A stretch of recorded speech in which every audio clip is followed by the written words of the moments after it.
Assalamualaikum warahmatullahi wabarakatuh. Pada kesempatan kali ini kami akan mempresentasikan pengembangan produk untuk BUMDes atau Badan Usaha Milik Desa di Desa Sukamantri.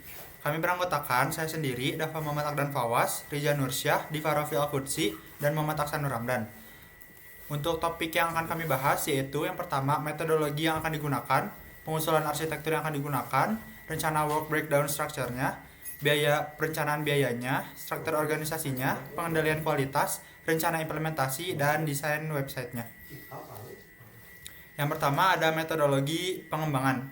Pengembangan perangkat lunak pedesaan di Kabupaten Sukabumi di Desa Sukamantri ini akan menggunakan metodologi agile yang fleksibel untuk membangun sistem informasi desa. Fokus pada BUMDes, keuangan, dan data demografi. Melalui iterasi cepat, tim akan memenuhi kebutuhan berubah serta memastikan keterlibatan aktif pemangku kepentingan. Komunikasi kuat dan adaptabilitas agile akan memastikan solusi yang relevan dan berkelanjutan bagi layanan pedesaan. Selanjutnya ada pengusulan arsitektur. Arsitektur perangkat lunak untuk pedesaan di Kabupaten Sukabumi di Desa Sukamantri ini didesain dengan 3 lapisan utama. Yang pertama ada presentasi, logika bisnis, dan penyimpanan data. Memanfaatkan microservice teknologi seperti Java, Python, dan React.js.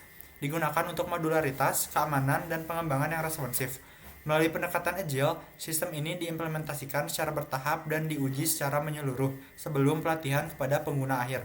Hal ini diharapkan dapat meningkatkan layanan pedesaan secara efisien dan berkelanjutan. Mungkin sekian dari saya, akan dilanjutkan oleh rekan saya. Terima kasih. Oke, selanjutnya di sini saya akan menjelaskan mengenai work breakdown struktur untuk pengembangan perangkat lunak untuk layanan pedesaan di Kabupaten Sukabumi. Ada beberapa tahapan yang akan kita lakukan. Itu yang pertama adalah inisiasi, lalu perencanaan, lalu ada pelaksanaan, lalu ada kontrol dan penutupan. Pada tahapan inisiasi kita akan melakukan identifikasi kebutuhan desa, lalu analisis kebutuhan pengguna, dan yang terakhir melakukan pemetaan proses desa. Lalu selanjutnya pada tahapan proses perencanaan kita akan melakukan desain UI UX untuk BUMDes. Lalu kita akan melakukan desain UI UX untuk sistem keuangan desa, dan yang terakhir kita akan melakukan desain UI UX untuk sistem demografi pedesaan. Lalu selanjutnya pada tahapan pelaksanaan kita akan melakukan pembuatan prototipe untuk BUMDes. Lalu selanjutnya kita akan melakukan pembuatan prototipe sistem untuk keuangan desa. Lalu ada pembuatan prototipe untuk sistem demografi pedesaan, dan juga ada implementasi modul untuk BUMDes. Lalu selanjutnya ada implementasi modul untuk sistem keuangan desa, dan yang terakhir ada implementasi modul untuk sistem demografi pedesaan. Lalu pada tahapan kontrol ini kita akan melakukan pengujian fungsional BUMDes. Lalu selanjutnya kita akan melakukan pengujian keamanan sistem keuangan desa. Lalu setelah itu kita akan melakukan pengujian kinerja sistem demografi pedesaan. Lalu selanjutnya ada evaluasi integrasi keseluruhan sistem. Setelah itu ada evaluasi berkala dan perbaikan. Lalu selanjutnya ada pengolahan sprint dan perencanaan dan pengembangan. Dan yang terakhir ada integrasi modul berkelanjutan. Lalu yang terakhir pada tahapan penutupan akan pelatihan untuk pengguna BUMDes. Selanjutnya kita akan melakukan pelatihan untuk pengguna sistem keuangan desa. Kita juga akan melakukan pelatihan pengguna untuk sistem demografi pedesaan, dan yang terakhir kita akan melakukan penyesuaian berdasarkan umpan balik pada pengguna. Selanjutnya ada rencana biaya. Pada rencana biaya ini ada beberapa segmen. Yang pertama ada sumber daya manusia. Pada sumber daya manusia ini kita mengalokasikan anggaran untuk gaji pengembang perangkat lunak yaitu sebesar 100 juta rupiah per bulan. Lalu selanjutnya untuk arsitek perangkat lunak sebesar 150 juta rupiah per proyek. Lalu selanjutnya ada untuk desainer UI dan UX sebesar 50 juta rupiah. Lalu selanjutnya ada personel pengujian yaitu sebanyak 70 juta rupiah per bulan. Dan yang terakhir ada pelatihan yaitu sebesar 20 juta rupiah per proyek. Lalu selanjutnya ada biaya perangkat lunak dan peralatan. Untuk segmen ini kita ada beberapa yang kita anggarkan. Itu yang pertama adalah lisensi perangkat lunak sebesar 30 juta rupiah. Lalu selanjutnya ada perangkat keras yaitu sebesar 70 juta rupiah per unit. Lalu selanjutnya ada biaya pengujian, yaitu yang pertama ada pengujian fungsional, keamanan, dan kinerja, yaitu besaran yang dianggarkan sebesar 60 juta rupiah per proyek. Lalu selanjutnya ada layanan pihak ketiga untuk pengujian khusus, di mana kita menganggarkan 120 juta rupiah per proyek. Lalu setelah itu ada segmen biaya pengelolaan proyek, yaitu terdapat anggaran untuk manajemen proyek sebesar 100 juta rupiah per proyek. Lalu selanjutnya ada biaya komunikasi dan pertemuan yaitu sebesar 10 juta rupiah per proyek. Lalu selanjutnya ada untuk biaya infrastruktur, yaitu untuk server, hosting, atau penyimpanan data sebesar 60 juta rupiah per tahun. Lalu selanjutnya ada biaya untuk pelatihan, yaitu untuk pelatihan pengguna akhir, itu sebesar 20 juta rupiah per proyek. Dan yang terakhir ada biaya kontingensi sebesar dana cadangan sebesar 200 juta rupiah per proyek. Jadi untuk total rencana biaya ini yaitu sebesar 1 miliar 60 juta rupiah.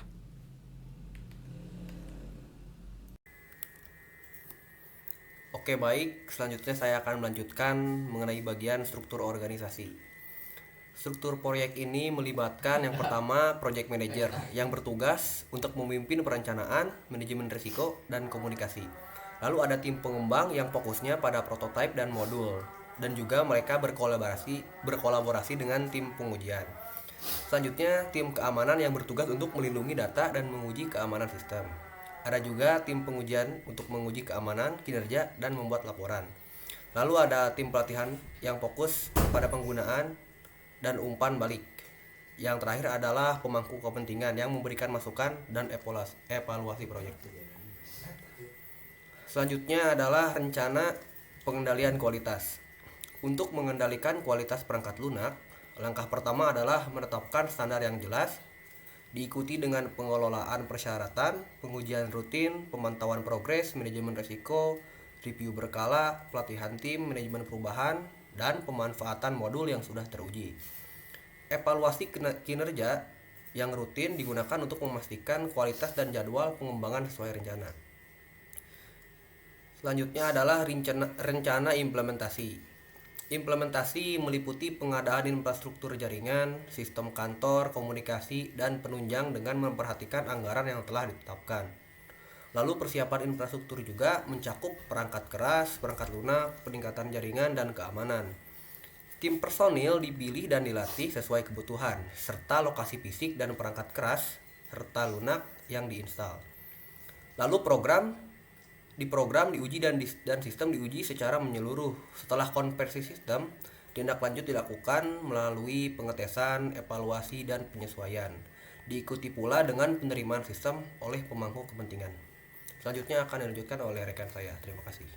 Assalamualaikum warahmatullahi wabarakatuh. Perkenalkan, saya Riza Nursya. Di sini saya akan menjelaskan mengenai desain atau mockup website untuk BUMDes di Sukamantri yang telah saya buat.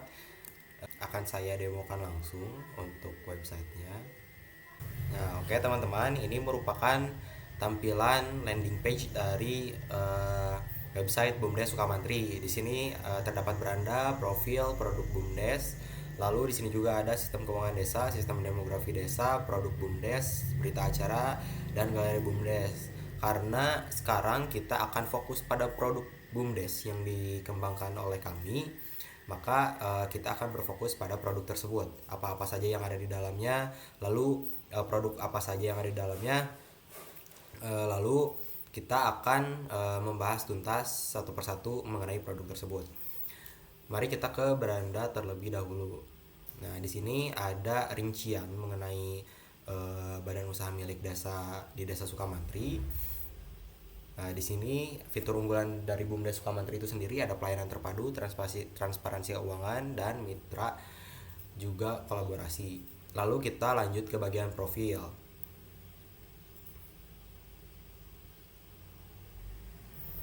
Nah, teman-teman, di bagian profil ini terdapat halaman lebih ke perkenalan mengenai BUMDes di Desa Sukamantri. Lalu ada sejarahnya juga, teman-teman. Nah, di sini merupakan bagian pengurus-pengurus dari BUMDes di Desa Sukamantri itu sendiri untuk periode saat ini. Ada ketuanya, ada wakil ketuanya, ada sekretaris, bendahara, dan anggota pengurus. Lalu kita lanjut ke bagian utama, yaitu produk BUMDesnya, teman-teman. Nah, di sini untuk produk yang pertama yaitu ada usaha air minum desa. Nah, bisa dilihat di rinciannya, usaha air minum desa ini merupakan pengisian ulang air minum yang bertujuan untuk menyediakan air berkualitas tinggi kepada masyarakat dengan menggunakan teknologi modern dan proses pengolahan yang higienis. Nah, sudah dipastikan bahwa setiap kemasan air yang dihasilkan memenuhi standar kebersihan dan keamanan untuk warga desa, teman-teman. Nah, di sini ada contoh harga dan jenis kemasan air minum dari produk BUMDes ini, teman-teman. Ada dari botol plastik, galon, botol kaca, dan juga botol reusable. Nah, di sini ada cara pemesanan, pengiriman, dan kontak yang bisa dihubungi untuk memesan usaha dari air minum desa ini, teman-teman. Nah, lalu yang kedua, pertanian organik. Nah, di sini BUMDes Sukamantri berkomitmen untuk menjalankan pertanian organik sebagai bagian dari upaya pelestarian lingkungan dan kesehatan masyarakat. Nah, di sini metode dari pertanian organik tersebut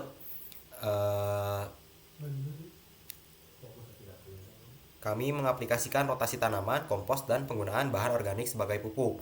Tidak ada penggunaan pestisida kimia atau bahan berbahaya lainnya yang dapat merusak lingkungan. Nah, lalu selanjutnya keberlanjutan lingkungan. BUMDes berusaha menciptakan sistem pertanian yang berkelanjutan secara ekologis. Kami menjaga keanekaragaman hayati dan meminimalkan dampak negatif terhadap lingkungan melalui pengelolaan sumber daya alam yang bijaksana. Nah, ini contoh galeri hasil pertanian organik, teman-teman. Nah, ini contoh-contoh fotonya ya, teman-teman. Nah, yang ketiga yaitu kita membuat hasil pertanian organik tadi kita olah menjadi sebuah produk. Misalkan kita menanam tomat lalu kita jadikan saus tomat organik. Nah, ini contohnya, teman-teman. Nah, ada lagi. Nah, ini contohnya buah tomat yang diolah menjadi saus tomat organik, jagung yang diolah menjadi keripik jagung organik, lalu buah-buahan yang diolah menjadi selai buah organik. Nah, itu untuk produk ketiga. Lalu ini produk yang terakhir yaitu pariwisata desa. Nah, jadi di sini di Desa Sukamantri ini memiliki potensi wisata yang unik, menggabungkan keindahan alam, warisan budaya, dan kuliner khas Desa Sukamantri. Lanjut, di sini objek wisatanya yaitu ada wisata alam, budaya, dan kuliner khas desa. Nah, di sini juga kita menawarkan paket wisata, harga, dan cara pemesanan. Nah, misalkan ada paket serunya desa kami dengan harga 700.000 per orang, 2 hari 1 malam. Nah, hari pertamanya dirincikan seperti apa kegiatannya, hari kedua seperti apa dirincikan. Nah, di sini ada cara pemesanan dan harga juga, teman-teman. Nah, di sini contoh dari galeri-galeri objek wisata, kegiatan budaya, dan hidangan kuliner khas desa. Lalu ada testimoni juga dari wisatawan yang pernah mengikuti yang pernah mencoba penawaran paket serunya desa kami. Nah, ini, teman-teman, testimoninya. Mungkin hanya segitu penyampaian mengenai desain dan mockup dari website BUMDes Sukamantri ini, teman-teman. Mohon maaf bila ada kesalahan. Assalamualaikum warahmatullahi wabarakatuh.